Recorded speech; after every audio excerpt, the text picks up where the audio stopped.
여러분 반갑습니다.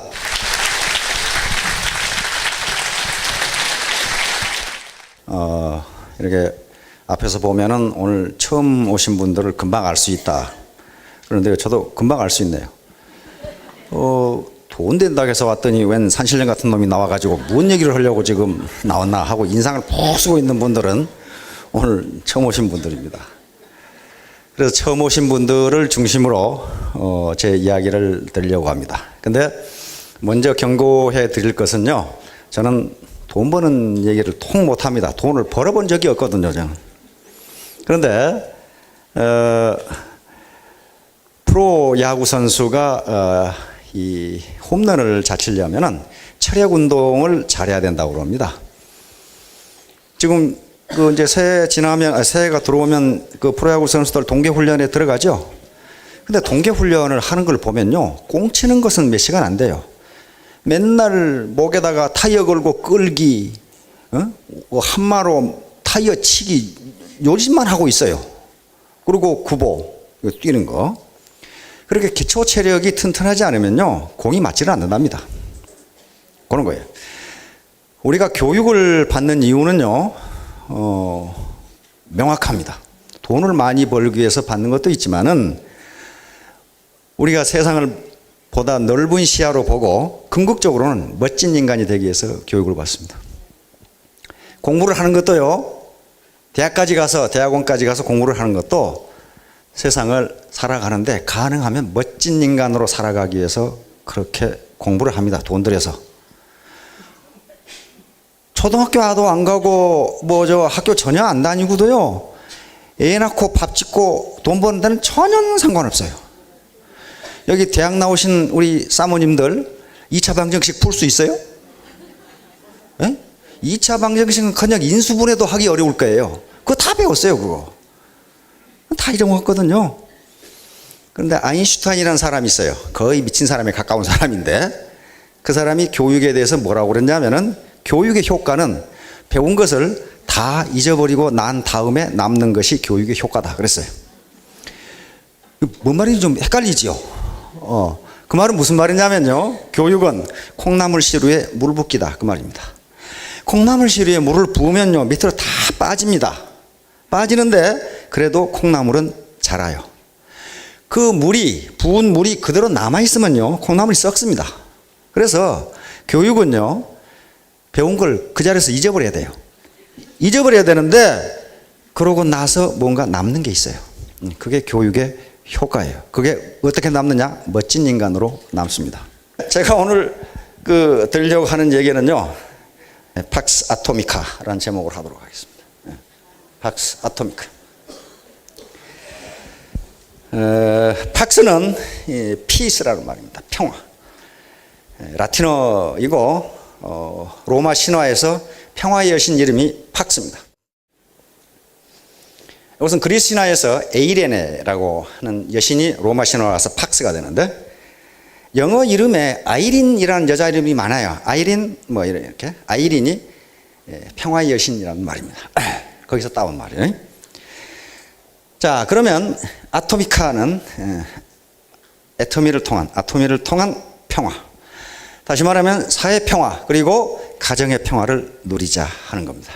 애터미를 통해서 가정의 평화를 누리자. 지금까지 여러 가지 경제적인 문제, 그리고 집에만 있다 보니까 우울증이 날라 그러고 나는 누구인가 이렇게 어떤 회의가 들고 하는 것을 애터미 사업을 통해서 경제적인 문제와 그런 심리적인 문제를 모두 해결해서 가정의 평화 그리고 사회적 평화를 누리자 하는 게 팍스 아토미카입니다. 그러면 인류 역사는 어떻게 진행되어 나오는가 하는 것을 설명드리기 전에 토끼 얘기를 하도록 하겠습니다. 자, 교토 삼골. 요 얘기는요, 사기 열전의 맹상군 열전, 그리고 이 전국체계에 나오는 이야기입니다.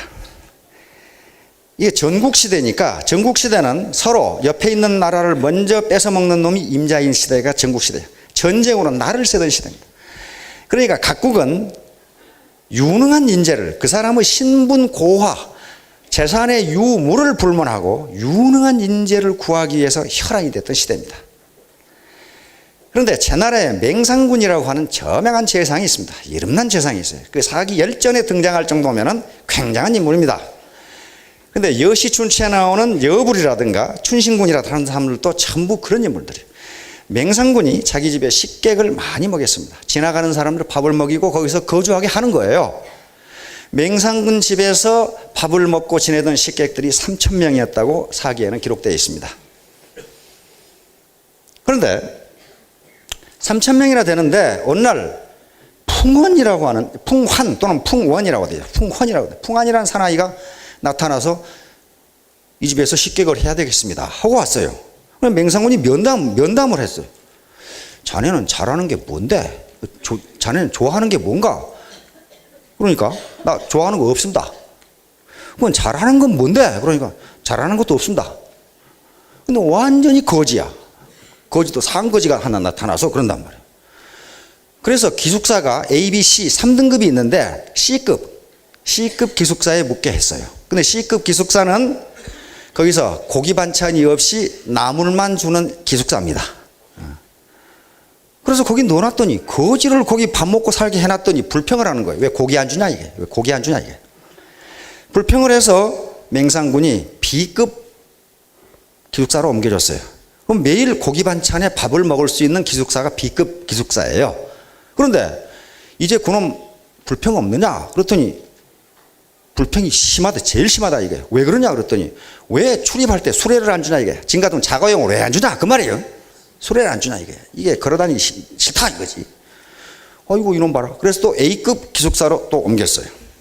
그래서 이제 고기 반찬에 좋은 옷에 그리고 출입할 때는 수레를 타고 가도록 만들어졌어요. 이제야 불평이었겠지. 그랬는데 또 불평이야. 왜 집을 안 주냐 이거야. 그래서 이놈이 무슨 사정이 있는가 보다 하고 조사를 해봤더니 그 노모가 살아계시는데 가난하게 살고 있어. 집도 없이. 그래서 그 노모의 집을 지어주고 식량을 충분히 대주고 했더니 불평이 없어졌어요. 그렇게 해서 몰래 그냥 그럭저럭 저 식객이 3,000명인데 그놈이 어떻게 지내는지 어떻게 알겠어요 그 거지가. 그런데 1년 뒤에 어떤 일이 있었냐면은 이 맹상군이 3,000명이라는 식객을 먹여 살려야 되니까 시급으로 설이라고 하는 땅을 시급으로 받았습니다. 시급으로 받는다는 것은 우리 과거 조선왕조도 그렇게 했습니다. 이 대신들에게 공신들에게 땅을 나눠주죠. 땅을 나눠주면 땅의 소유권을 주는 게 아닙니다. 이 땅은 누구 거예요? 왕의 땅입니다. 왕. 보천지하의 막비 왕토라고 그랬어요. 그래서 조선 천지는 전부 다 왕의 땅이에요. 소유권은 왕에게 있어요. 그러면 공신에게 경기도에 어디 땅을 준다. 그 말은 땅의 소유권을 주는 게 아니고요. 거기서 나오는 세금을 네가 받아먹어라. 그 말이에요. 그게 수조권이라고 하는 권리예요. 그랬듯이 맹상군에게도 시급을 줬는데 여기 백성들이 내는 국가에 내는 세금을 국가에 주지 말고 네가 받아먹어라. 그게 시급이에요. 근데 거기서 나오는 쌀만 가지고는 돈만 가지고는 3,000명을 먹여 살릴 수가 없으니까 맹상군이 그 땅에다가 고리때 돈놀이를 했어요. 돈을 빌려주고 이자를 받는. 근데 그 빌려간 백성들이 돈을 안 갚아. 그래서 누구 가서 돈 좀 받아오라고 그러니까 1년 뒤에 이 풍한이라고 하는 사나이가 내가 받아오겠다 이게. 내가 받아오겠다. 그러면서 떠나면서 죽은 제가 돈 받으면 뭐 사올까요? 이렇게 물었단 말이에요. 뭐 사올까요? 그러니까 맹상군이 자네가 봐서 이 집에 부족한 거 사오게. 그랬단 말이에요. 알겠습니다. 갔단 말이에요. 가가지고 보니까 가난해가지고 이자를 못 낼 사람이 있고 부자인데 안 내는 사람이 있고 그래서 부자들에게만 이자를 받았어요. 이자를 받고 그걸 가져온 게 아니고 거기서 소와 돼지를 잡고 술을 사가지고 술 파티와 고기 파티를 벌였어요. 그래가지고 이건 우리 주군께서 백성들에게 베푸는 것이다. 주군이 이렇게 하라고 그랬다. 그러니까 백성들이 얼마나 기분 좋겠어. 그리고 그 차용증을 전부 불태워버렸어요. 그리고 이것도 우리 주군께서 그렇게 하라고 그랬다. 그리고 다 불태워버렸어요. 그러고는 덜렁덜렁 빈손으로 왔지. 그러니까 돈 받아왔냐 이게야. 부족한 거 사오라 해서 다 사왔습니다. 뭐 사왔는데 이 집에 보니까 창고에는 금은 보화가 가득하고 저쪽 뒷뜰에는 아름다운 후궁들이 가득하니까 없는 것이 하나 있습니다. 뭐가 없나? 의가 없습니다. 정의가 없습니다. 그래서 그걸 사왔습니다. 그래가지고 노발대발 해가지고 그냥 없었던 일로 하고. 근데 1년 뒤에 제나라 임금이 바뀌면서 아들이 임금이 되니까 자기 아버지가 임명해놓은 재상, 우리 같은 국무총리죠. 이게 나이가 들고 그러니까 자기 또래로 바꾸려고 그러겠죠. 그래서 맹상군이 해임이 돼버려요. 해임이 되면 시급도 다 뺏기고 이제 없어져 버려요. 낙심을 하고 있으니까 드디어 풍원이라는 사나이가 나타나서 그러면 설당으로 가십시다. 그래서 설당으로 맹상군을 모시고 갑니다. 설당에 가니까 백성들이 어떻게 하겠습니까? 맹상군 만세를 부르는 거예요. 자기 부채 다 탕감해 버렸지. 고기 파티, 술 파티 벌어졌지. 그래서 맹상군이 하는 소리가 내가 자네가 사온 의가 뭔지를 이제 알겠네. 이렇게 된 거란 말이에요. 여기서 살면 되겠구만. 그러니까 풍원이 하는 소리가 그렇지 않습니다. 교는 교활하다 또는 꾀가 많다 그 말이야. 꾀가 많은 토끼는 굴을 3개 판다. 굴 하나 파가지고는 목숨을 부지할 수가 없다 그런 말이에요. 그러니까 교토 3굴이듯이 이제 주군께서는 겨우 굴 하나 팠습니다. 이 굴 가지고는 주군께서는 높은 베개를 베고 주무실 수가 없습니다. 다시 말하면 언제 죽을지 모른다. 그러니까 제가 굴을 2개 더 파드리겠습니다. 그래서 굴을 파기 시작하는 거예요. 우선 금은 보화를 잔뜩 싣고 옆에 있는 경쟁국이 유나라로 가가지고 유나라 임금을 설득해가지고 그 당시 맹상군이란 재상의 이름은 세상에 알려져 있었기 때문에 굉장히 유능한 사람입니다. 전향반이 해임됐으니 전향반을 빨리 등용하는 국가가 전국시대 세상을 지배할 겁니다. 이렇게 설득을 했어요. 그러니까 위나라 임금이 들어보니까 그럴듯하고 자기도 잘 알고 있었어요, 맹상군. 그래서 더 많은 금은 보화를 싣고 맹상군에게 이 나라의 재상이 되어 주십사 하고 사신을 보냅니다. 이때 풍원은 금은 보화를 실은 마차보다 더 빨리 와가지고 거기서 이렇게 싣고 올 테니 거절하십시오. 이렇게 이야기한단 말이에요. 그리고 3번을 거절하십시오. 그러면 위나라에서 맹상군을 모시러 온다는 이 정보를 제나라 임금이 알까요, 모를까요? 압니다. 알아요. 그러니까 국경에서 빨리 정보원이 가서 보고하겠죠, 임금께. 위나라에서 모셔가려고 합니다. 3번을 거절하니까 이게 제나라에서 어떻게 하겠습니까? 이거 큰일 났거든. 저 사람 갔다 오면 큰일 났거든. 그래서 전보다 더 많은 금은 보화를 싣고 와가지고 제가 잘못했습니다. 재상을 부디 맞춰 주십시오. 해가지고 전에보다 더 많은 시급과 금은 보화를 주면서 다시 제나라 재상으로 들어갑니다. 자, 이제 죽은 굴 2개 팠습니다. 하나만 더 파면 됩니다. 그래도 안심이 안 된다 이게. 이게 정치는 무섭습니다. 권력은 무섭기 때문에 언제 맞아 죽을지 몰라요. 벼슬을 하는 사람들 중에서 가장 무서운 건 적이 아니라 임금이라고 합니다. 임금은 자기 마음에 들지 않으면 뭘 뒤집어 씌우든 뒤집어 씌워 죽여요. 그 전국시대 생립니다. 그래서 마지막 한계를 어디다 파괴했느냐.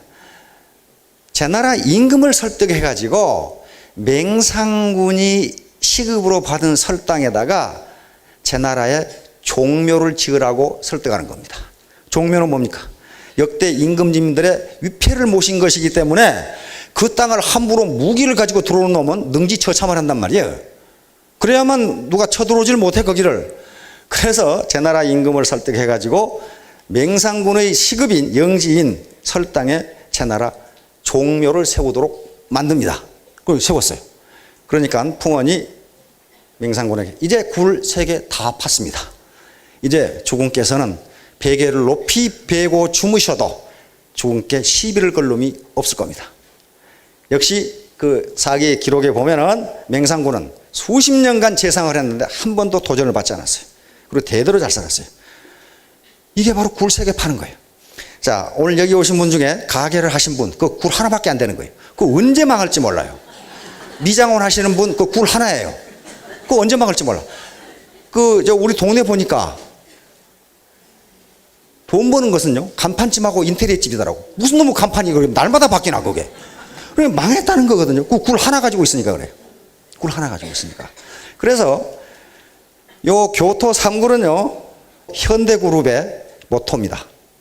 현대그룹이 교토 3굴이라고 정했어요. 그래서 전 사원들에게 이걸 명심하라고 그랬어요. 교토 3굴. 그래서 지금 연금 받고 계신 분들도 계실 텐데 그 굴 하나밖에 안 되는 거예요. 굴. 그래서 적어도 굴은 3개를 파야 평생 높은 베개를 베고 잠을 주무실 수가 있어요. 오늘 보니까 굴 파러 오신 분들이 많은데 너무 힘들게 파지 마시고 하여간 피할 수 있도록 굴을 파시기 바랍니다. 자, 팍스 아토미카. 인류 역사는 로마 시대부터 팍스 로마나라는 말이 만들어지면서부터 팍스란 말이 나오기 시작합니다. 로마는 공화정 말기에 대혼란을 겪는데요. 아우구스투스, 본명은 옥타비아누스입니다. 옥타비아누스가 정권을 잡으면서 옥타비아누스 안토니우스 아시죠? 영화도 많고 안토니우스와 함께 삼두 정치를 하면서 옥타비아누스는요 무슨 싸움을 잘하는 장군도 아니고 아주 허약한 인물이었습니다. 그런데 카이사르 알죠? 시저가 암살을 당했어요. 브루투스라든가 카시누스에게 암살을 당하는데 카이사르의 아들이었기 때문에 아들이 없었어요. 아들이 없는데 이게 자기 조카예요. 옥타비아누스를 암살당하고 없는데 시저의 유서를 보니까 이 옥타비아누스를 자기 양자로 삼는다는 기록이 있었어요. 그래서 자기 삼촌인 시저의 양자로 입적을 합니다.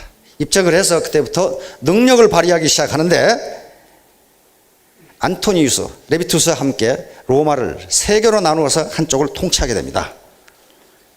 그런데 그때 괴물 같은 여인이 나타났는데 누굽니까? 클레오파트라. 이게 여자가 너무 이쁘면 괴물이에요, 그거. 그 당시 세계를 지배하고 가장 탁월한 영웅인 카이사르, 시저와 안토니우스를 잡아먹은 여자가 클레오파트라예요.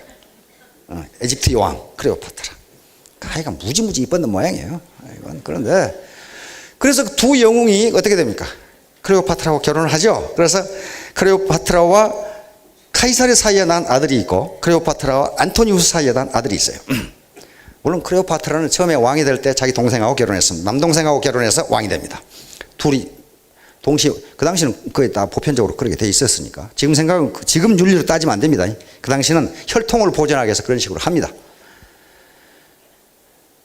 그런데 카이사르는 떠났지만 안토니우스는요, 이 클레오파트라한테 반해가지고 다 망쳐놔요. 결국은 나중에 옥타비아누스하고 안토니우스하고 대결을 하게 되는데 악티움이라고 하는 해전에서 클레오파트라 안토니우스 군이 패하면서 옥타비아누스는 로마 전권을 장악하게 됩니다. 그래서 그 옥타비아누스에게 붙여준 이름이 아우구스투스예요. 존엄한 인간, 그 말이에요. 존엄한 자. 사실상 그래서 이 아우구스투스가 로마 초대 황제가 됩니다. 황제가 되는데 그 뒤로 5명의 황제가, 아주 탁월한 황제가 나오는데 그걸 오현제 시대라고 그럽니다. 왜냐하면 그 당시 황제는 세습이 아니고 원로원에서 가장 유능한 인물에게 황제를 줬어요. 그러니까 5명의 유능한 황제가 나와버려요. 이게 200년간이에요. 이 200년간 로마는 전성시대를 구가합니다.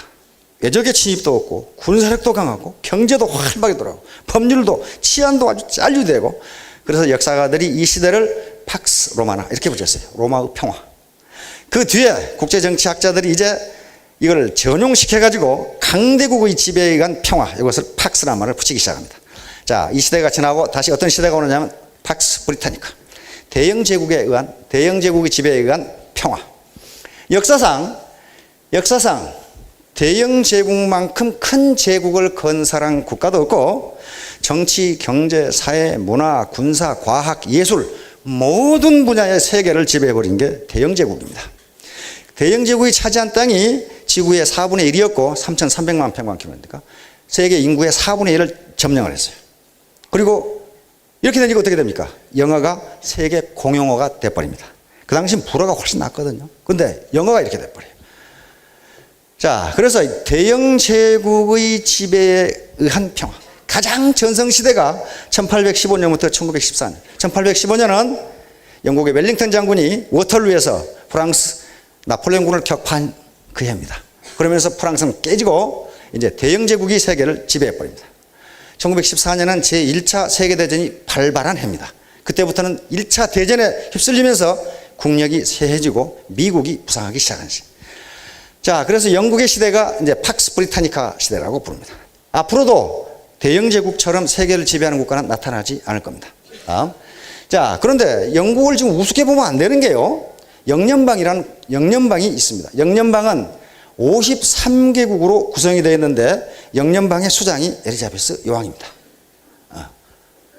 이상한 조직체예요. 자, 그다음 영연방 왕국이 있어요. 영연방 왕국이 있는데 영연방 국가 중에 영국 여왕을 국가 원수로 하는 국가가 16개 국가예요. 대표적인 국가들이 캐나다, 호주, 뉴질랜드, 전번에 우사인 볼트가 있었던 자메이카, 파푸아 뉴기니 등등은 국가 원수가 없습니다. 국가 원수가 영국 여왕이에요. 그럼 그 국가는 누가 통치하느냐? 영국 여왕이 명령한 총독들이 통치합니다. 그래서 몬트리올인가 캘거리인가 올림픽, 동계올림픽 선언할 때 마침 그때 영국 여왕이 캐나다에 가 계셨기 때문에 캐나다 수상은 온데간데도 없고 영국 여왕이 개선을 합니다. 그게 자기 통치 국가니까 그래요. 이런 식으로 이 세계에는 희한한 국가들도 있다. 그래서 영국을 우습게 보면 안 되는 게 지금도 수억을 통치하는 그런 통치하는 국가입니다. 자, 이렇게 이제 영국이 팍스 브리타니카 시대가 끝나고 1차 대전이 되면서 이제 너무 많은 전비를 쏟아붓게 되고 세계 경찰 국가였는데 경찰력이 세계 경찰 국가를 하기에 점점 힘이 딸리기 시작해요. 그래서 미국에게 그걸 인계를 합니다. 2차 대전이 끝나고 이제 완전히 영국은 힘이 빠졌고 소련과 미국이 양 진영을 지배하면서 이 시대를 루소 아메리카, 팍스 루소 아메리카라고 합니다. 러시아와 아메리카가 지배하는 세계. 이렇게 됩니다. 이때를 뭐라고 부르냐면 공포의 균형이라고 부릅니다. 밸런스 오브 테러. 다시 말하면 상호 확실 파괴 무기를 가지고 있는. 상호 확실 파괴 무기라는 게 뭐냐면요. 소련이 미국을 핵무기로 불시에 선제 공격을 하더라도 핵무기로 선제 공격을 해보면 어떻게 되겠어요? 초토화되죠. 그럼에도 불구하고 살아남은 핵무기가 있어서 소련을 확실하게 파괴할 수 있다. 그 말이에요. 미국도 마찬가지다. 미국이 소련을 선제 공격으로 핵무기를 때리더라도 소련에 살아남은 핵무기가 있어서 미국을 확실하게 파괴할 수 있다. 이게 상호 확실 파괴. 상호 그것을 알기 때문에 어떻게 합니까? 전쟁을 할 수가 없어요. 그러니까 공포 속에 평화가 오는 거예요. 이게 공포의 균형이라고 부릅니다. 미국 가보시면요. 무슨 사막에다가 그냥 막 8차선 고속도로를 뚫어놓고 아무도 안 다녀. 아무도. 시골 구석에도 뭐 고속도로가 무지하게 다 뚫려 있어요. 근데 시골에 고속도로 뚫는 건 이해가 되는데 무슨 사막에다가 고속도로를 뚫어놨어요. 아무도 안 가요. 그 뭐 때문에 그러냐면요. 핵전쟁 났을 경우 미국 국민이 피신할 수 있도록 그렇게 만들어 놓은 겁니다. 이 냉전시대 그렇게 만들어 놓은 거예요. 그래서 당시 냉전시대는요. 핵무기를 가지고 있는 게 소련과 미국은 땅덩어리가 크기 때문에 지상 배치 핵무기가 있어요. 지상에 핵무기가 있습니다. 그리고 핵무기를 어디 배치냐면 잠수함에 배치합니다. 주로 잠수함에 장착하고 다니는 거예요. 예, 잠수함에 왔다 갔다 하니까 위치 찾기가 힘들죠. 그 다음에 미국은 로키산맥 지하를 파가지고 핵으로 공격해도 빵카가 부서지지 않도록 지하 깊숙이 빵카를 파서 거기에 로키산맥 밑에 철도를 놨습니다. 철도를 놔가지고 그 철도에 핵무기를 싣고 하루 종일 왔다 갔다 했어요. 왜냐하면 소련의 첩보망에 안 걸려야 되니까. 핵무기가 어디 있는지 모르도록. 그렇게도 안심이 안 되니까 전략 폭격기에 핵무기를 싣고 항상 몇 대는 공중에 떠 있도록 했어요. 소련이 붕괴되면서 부시 대통령이 공중에 떠 있는 전략 폭격기에 지상에 랜딩을 명령해서 랜딩했습니다. 지금은 공중에 없어요. 자, 그런 시대예요. 그런 시대니까 러시아와 아메리카에 의한 평화입니다. 이것이 1991년에 소련이 붕괴되면서 끝납니다. 자, 이때 대결한 게 뭐냐면 군사적으로는 북대서양 조약기구. 지금 이거 살아남아 있죠?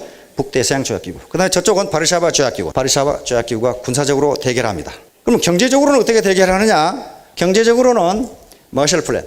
자, 미국은 유럽이 전쟁으로 황폐가 되니까 어마어마한 돈을 퍼부어서 유럽을 살려줍니다. 이렇게 해서 동유럽도 포함시키려고 그러는데 소련이 압력을 넣어가지고 동유럽은, 즉 공산진영은 자기들끼리 경제체제를 경제기구를 만드는 게 코메콘이라고 합니다. 코메콘. 상호 경제원조회의라고는 만들어서 우리끼리 하자. 마실 뿐. 그러자 코메콘에 대항해서 자유진영은 미국을 중심으로 코콤이라는 것을 만듭니다. 코콤은 대공산권 경제봉쇄기구예요. 따라서 이 당시에 냉전시대에 우리가 수출을 할 때 아무렇게나 수출을 하는 게 아니고 코콤의 규제를 받습니다. 즉 코콤에서 이건 수출해도 되고 안 되고 그렇게 되는 거예요. 자, 그런데 이 코콤의 규제, 지금 북한에 미사일 만들었죠. 미사일 썼죠. 이건 코콤에 의해서 다른 나라에 수출 못하게 돼 있는데 전부 밀수로 한 겁니다. 밀수로 코콤 규제를 위반하고 일본의 회사들이 팔아먹었다는 게 들통이 났어요.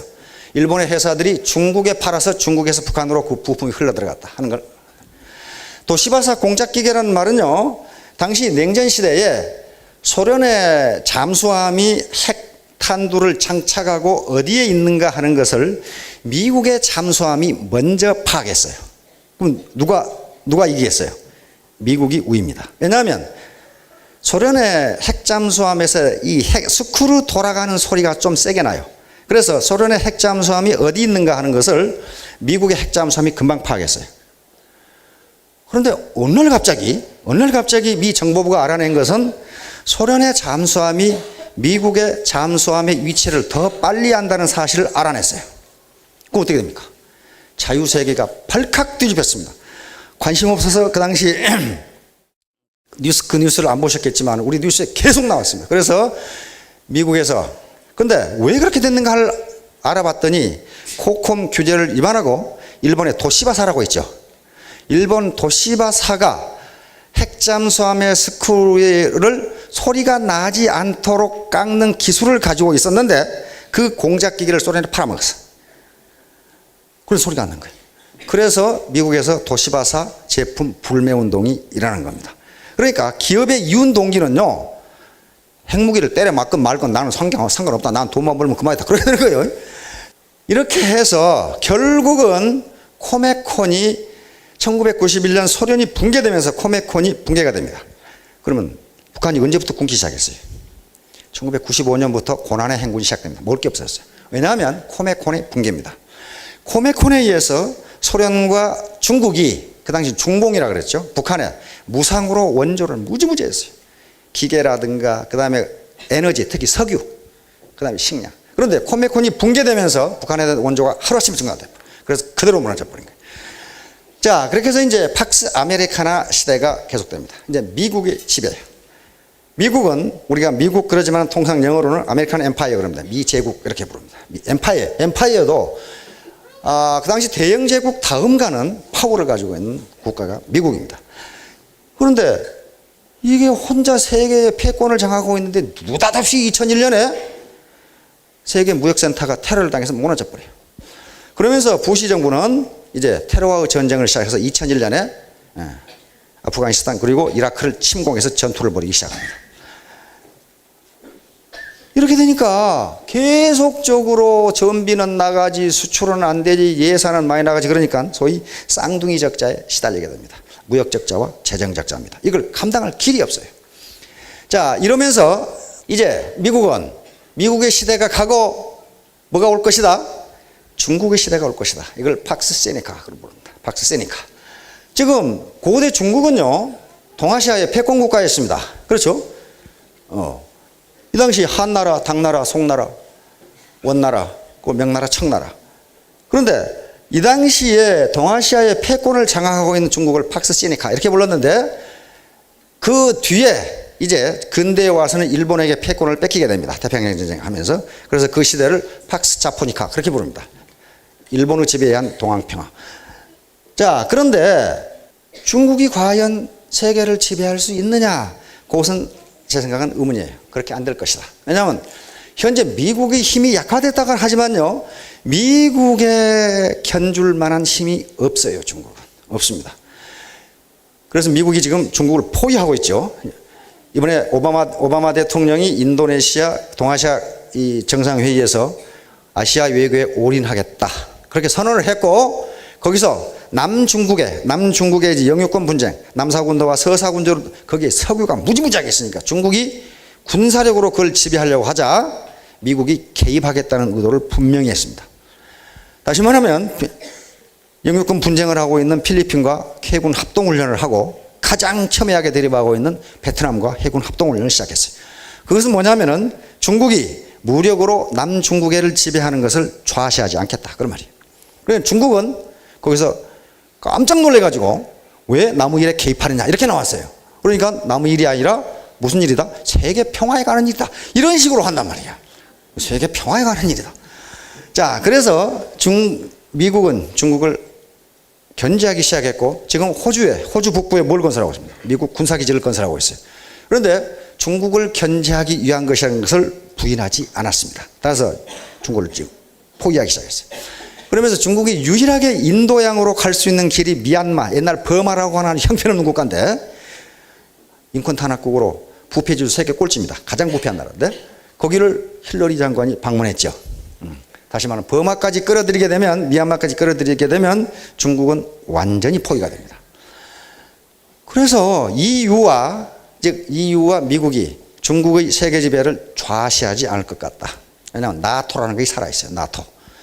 카다피가 말을 안 들으니까 어떻게 합니까? 뒤지게 두드려 패가지고 다 뺏어버리죠. 함부로 EU와 미국을 건들면 안 됩니다. 싱가포르의 이광주 수상이 지금 차기 지도자로 중국의 이 각광을 받고 있는 시진핑이 싱가포르를 방문했죠. 이광주 수상이 싱가포르 시진핑 수상에게 말했습니다. 앞으로 30년간 미국에 노라고 말하지 말라 그랬어요. 노라고 말했다가는 뒤지게 얻어맞는다, 그 말이에요. 지금 그만큼 미국은 셉니다. 지금. 자, 지금 세계 경제력이 어느 정도 되는가 봅시다. 1등은 어디예요? 역시 미국입니다. 14조 5,266억 달러. 요건 미국 달러화 명목 GDP니까 시장 환율, 국제 외환 시장에서의 시장 환율로 계산한 겁니다. 2등이 일본, 중국, 3등 일본, 독일 이렇게 됩니다. 그렇죠? 대한민국은 어디 있습니까? 15등 1조 145. 어마어마한 국가입니다. 우리 앞에 있는 놈들요, 저거 우리가 곧 따라잡을 텐데, 이것은 외환 시장에서 거래되는 환율에 의해서 결정한 거고, GDP는 이것보다도 더 정확한 게 뭐냐면은 그 화폐의 구매력을 가지고 평가하는 게 좋습니다. 왜냐하면 일본은 물가가 무지무지 비싸요. 같은 오뎅 하나인데 우리나라에서 먹는 것이 더 맛있는데 비싸긴 일본 고기 더 비싸요. 그런데 그 나라 GDP는 그 나라의 시장 가격으로 추계하기 때문에 물가가 비싼 나라는 부당하게 GDP가 높게 나와요. 이걸 시정하기 위해서 그 화폐 구매력을 가지고 다시 계산합니다. 이것이 구매력 평가 환율에 대한 GDP입니다. 자, 보세요. 이제 미국이 역시 1등이죠. 14도. 2등이 어디? 중국이 10조까지 따라갔어요. 금년에 10% 성장하면 중국의 GDP는 11조가 될 겁니다. 일본 형편없어요. 3등을 하는데 중국의 절반도 안 되죠. 이렇게 되면 대한민국은 12등으로 올라옵니다. 1조 4,661억 원. 무지무지한 겁니다. 우리 국민들이 얼마나 밤낮없이 뛰는가 하는 것을 알 수가 있어요. 아마 서양 사람들 우리나라 경부고속도로를 보면 놀래 자빠질 거예요. 저놈들은 잠은 언제 자나 그럴 거예요. 밤새도록 차가 다녀. 어떻게 말이에요. 응? 이게 캐나다, 인도네시아까지가 1조를 넘어가는 국가고 그 다음부터는 1조가 되지 못합니다. 그렇죠? 그런데 우리가 1조 4,661억이니까 멕시코를 금방 따라갈 수 있을 것 같아요. 이태리가 지금 빌빌거리고 있으니까 조금만 잘. 그러나 우리가 또 빌빌거리면 안 되죠. 죽으라고 따라가면 따라가. 이제 2조는 프랑스까지입니다. 2조 달러를 부과하는 국가가. 자, 그러면 이제 우리가 팍스 코리아로 가야 되겠죠. 근데 우리나라 국토 영토 넓이가 너무 좁아서 이게 세계를 지배하기는 조금 그래요. 멋이기 하죠. 거시기 하죠. 그런데 통일 한국은 그렇지가 않습니다. 대영 제국의 영국 본토가 24만 평방킬로미터예요. 그런데 남북 통일되면 22만입니다. 그러면 굉장한 강대국이 돼요. 인구도 영국이 지금 한 6천만인데 남북 하면 7천만이 넘어요. 그렇다면 강대국이 될 수가 있습니다. 강대국이. 그런데 그것 가지고 세계를 다 지배하지 못합니다. 앞으로 팍스 시니카는 저는 기대할 수 없다고 봐요. 중국이 워낙 부패하고 민도가 낮아요. 세계 국제 투명성 기구에서 그 나라 부패 지수를 매년 발표합니다. 중국은 10점 만점에 3.6점밖에 안 돼요. 그러니까 100점 만점에 36점이라 그 말이에요. 그렇게 부패했어요. 그런데 그놈의 부패 지수가 개선될 여지가 전혀 없어요. 그럼 우리 대한민국은 나으냐? 별로 나지도 못해요. 국제투명성기구가 지금 계속 발표하는데 대한민국의 부패도가 점점 심해지는 걸로 조사 발표돼요. 그게 지금 가장 절망적인 거예요. 지금 현 정부 들어와서 계속 부패가 심해져요. 부패가 보통 심해집니다. 그게 가장 큰 문제인데 그건 국제투명성기구가 그렇게 발표했다 그 말이에요. 자, 그래서 이제 앞으로는 대영 제국이나 또는 미국처럼 정치, 경제, 군사, 문화, 과학, 학문, 음악 모든 면에서 세계를 지배하기는 힘들다. 그러면 어떤 특정 분야에서 세계를 주도할 수 있다. 그래서 팍스 코리아나가 가능하다 그 말이에요. 자, 우리 한류가 그걸 보여줬어요. 그렇죠? 그 다음에 현재 K-팝도 그걸 보여주고 있고 최근에 음식과 디자인, 패션도 한류가 지금 흘러넘치고 있다 그 말이에요. 그러니까 그 뭐예요? 큰 공장이나 많은 자원을 들이지 않고 우리 몸뚱아리를 가지고 하는 것으로 세계를 지배할 수 있다. 그럼 세계를 지배할 수 있다. 우리 원더걸스나 소녀시대처럼 그렇게 일본이나 미국 사람들 그렇게 춤 못 춥니다. 그 5년간 연습해야 되는데 개인주의 사회에서 어떤 미친놈이 그 5년간 연습을 합니까 그걸? 그거 못해요. 알아도 못해 알아도. 우리는 유교주의적 집단적 정신이 있어요. 그게 가능한 거예요. 자, 그래서 팍스 코리안으로 가야 되겠다. 그래서 이것도 가능하다 그 말이에요. 팍스 아토미카. 우리 유통업이라고 하는 게 우리 지금 월마트, 까르푸 들어와서 어떻게 했습니까? 우리 업체하고 경쟁해서 져서 나갔어요. 그렇죠? 월마트 같이 큰 회사도 우리가 이길 수 있다. 그 말이에요. 이길 수 있다. 스타벅스 들어오는 바람에 우리 다방 마담들이 갈 곳이 없어져 버렸죠? 다 망해가지고. 다 망해가지고. 그러다가 어떻게 됐습니까? 우리 토종 카페 벤에 밀리고 있죠? 밀리고 있어요. 다시 말하면, 그래, 우리도 한번 해볼까 했을 때 이길 수 있다. 다시 말하면, 우리가 작게 출발하지만은 세계적인 유통업체들과 싸워서 이길 수 있다. 코스트코 들어가 있지만은 이마트에 밀린단 말이에요. 그렇죠? 확장을 못해요. 우리 이마트 계속 해외로 진출하죠? 그런 식으로 이런 유통 분야에서 우리는 팍스 코리아나를 실현할 수 있다. 바로 애터미를 통해서 지금 자본주의 선육들이 골머리를 앓고 있는 고용 문제와 소득 분배 문제를 해결한다면 그리고 자본주의 4.0 다시 말하면 인간의 얼굴을 가진 자본주의를 만들어낼 수 있다면 팍스 아토미카도 가능하다. 다시 말하면 영국의 폭동, 미국의 월가 점령 시 그게 뭐 때문에 그래요? 일자리 달라.